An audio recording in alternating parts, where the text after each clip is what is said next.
आज की इस वीडियो में हम ऐसे दो राजपूत वीरों का इतिहास पढ़ेंगे जिनके बारे में शायद ही आपको पता होगा।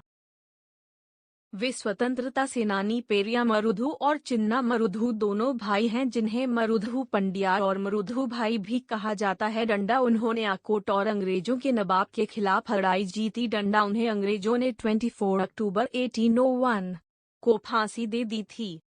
पेरिया मरुधु और चिजना मरुधु गुरिल्ला युद्ध तकनीक के विशेषज्ञ थे। उन्होंने वालारी का आविष्कार किया, एक हथियार जिसमें लकड़ी या लोहे में एक कोन पर दो अंगों का सेट था। यह बूमरैंग का एक किस्म है। डंडा नवाबों और अंग्रेजों के खिलाफ जंग में उन्होंने इसका इस्तेमाल किया। डंडा मरुधु पंड्यारों ने 1780 में रानी वेलु नच्चियार को अंग्रेजों के खिलाफ लड़ाई जीतने और तमिलनाडु में शिवगंगाई के राज्य को हासिल करने में मदद की। डंडा रानी की सेना की महिला विंग की कमांडर कोयली ने अंतिम युद्ध जीत की सुविधा दी। डंडा अंग्रेजों के गोला बारूद की दुकान में आग लगाकर उसने अंग्रेजों के गोला बारूद को नष्ट कर दिया। डंडा कोयली की कहानी किताब में वर्णित है।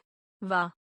शिवगंगई साम्राज्य के प्रशासन में मरुधु पांड्यर्स ने मुख्य भूमिका निभाई और कमांडरों के रूप में भी नियुक्त हुए। डंडा मरुधु पांड्यारों ने आरकोट के नवाब को हराकर 1789 मरुधु भी स्वतंत्रता सेनानी वीरा पंड्या कत्ताबोमन के साथ करीबी थे। उनकी कहानी भगवा तलवारों में भी वर्णित है। 1799 में अंग्रेजों ने कत्ताबोमन को फांसी देने के बाद मरुधु ने अपने भाई महावीरनु मादुराई को शरण दी थी।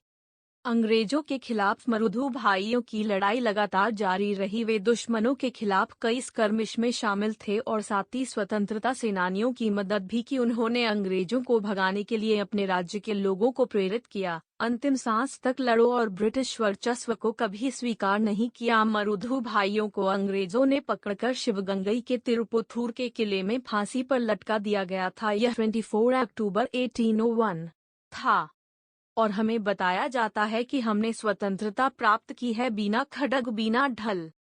धर्म और मातृभूमि की रक्षा करने वाले सभी योद्धाओं को नमन।